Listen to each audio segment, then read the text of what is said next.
श्रियकान्ताय कल्याणनिधये निधयेतिनाम् श्रीवेङ्कटनिवासाय श्रीनिवासाय मङ्गलम्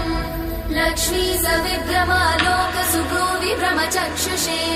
चक्षुषे सर्वलोकानां वेङ्कटेशाय मङ्गलम् श्रीवेङ्कटाद्रिशृङ्गाग्रमङ्गलाभरणाङ्ग्रये मङ्गलानां निवासाय श्रीनिवासाय मङ्गलम् सर्वावयव सौन्दर्य सम्पदा सर्वचेतसां सदा सम्मोहनायास्तु वेङ्कटेशाय मङ्गलम् नित्याय निरवध्याय सत्यानन्दचिदात्मने सर्वान्तरात्मने श्रीमद् वेङ्कटेशाय मङ्गलम् स्वतः सर्वविदे सर्वशक्तये सर्वशेषिने सुलभाय सुशीलाय वेङ्कटेशाय मङ्गलम्।